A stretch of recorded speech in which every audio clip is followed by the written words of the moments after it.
খ্রিস্টান এসে বসেছে। দক্ষিণ কোরিয়া বাড়ি তার, থাকে হলো আমি যেই থানায় থাকি দারুসালাম থানায়, ওই দারুসালাম থানায় টেকনিক্যাল আছে, এখন তো বিকেটিটিসি বাংলাদেশ কোরিয়া, ওখানে সে থাকে দীর্ঘদিন যাবত। তো এই খ্রিস্টান বসে আমার সাথে গল্প জুড়ে দিয়েছে। গল্প করতে করতে হঠাৎ করে সে আমাকে বলছে যে আমার একটা প্রশ্নের জবাব দাও। আমি বললাম কি প্রশ্ন বলো? বলে যে তুমি যেমন আল্লাহকে বিশ্বাস করো স্রষ্টা হিসেবে, আমিও স্রষ্টা হিসেবে আল্লাহকেই বিশ্বাস করি। আমি বললাম আলহামদুলিল্লাহ। সে বলছে তুমি যেমন নবী মুহাম্মদকে বিশ্বাস করো, আমিও কিন্তু নবী মুহাম্মদকে বিশ্বাস করি। আমি বললাম বাহ চমৎকার। সে বলছে তুমি যেমন কোরআন পড়ো, আমার কাছে ইংলিশ ট্রান্সলেশন একটা কোরআন আছে, মাঝে মধ্যে আমি এটাও পড়ি। আমি বললাম যে খুব ভালো কথা। বলে যে এখন আমার একটা প্রশ্নের জবাব দাও। আমি বললাম কি প্রশ্ন? ওই যে বলো আমার মধ্যে ঈমান আছে কিনা। যুবক ভাইয়েরা বলেন প্রশ্নটা কি সহজ না জটিল? হ্যাঁ, জটিল প্রশ্ন। ভালো করে বুঝেন, খুব ভালো করে বুঝেন। খ্রিস্টান আমাকে বলছে বলো আমার মধ্যে ঈমান আছে কিনা। তা আমি বললাম তুমি তো খ্রিস্টান। বললো যে হ্যাঁ আমি খ্রিস্টান। আমি বললাম তুমি একটা কাফের, তুমি একটা মুশরিক, তুমি একটা বেঈমান।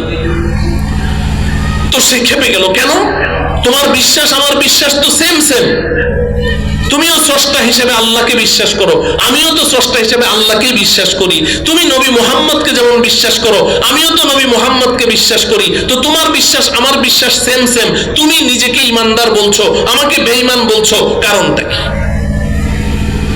কথা বুঝে আসলো?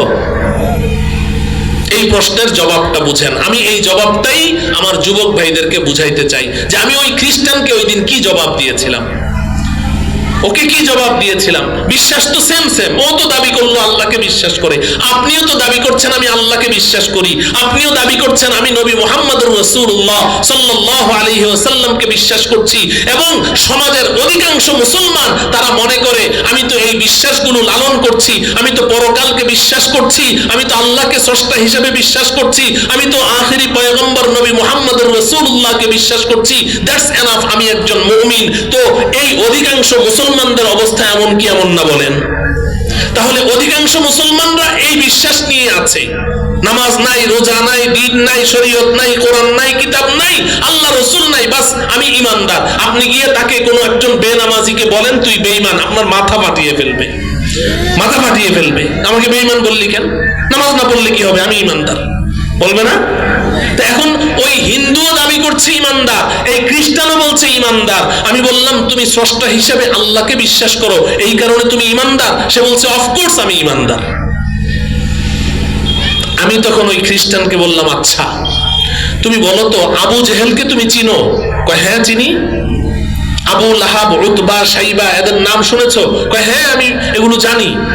তা আমি বললাম বলো তো দেখি আবু জেহেল, আবু লাহাব, উতবা, শাইবা এরা কি ঈমানদার ছিল? কয় না ওরা কাফের, ওরা মুশরিক।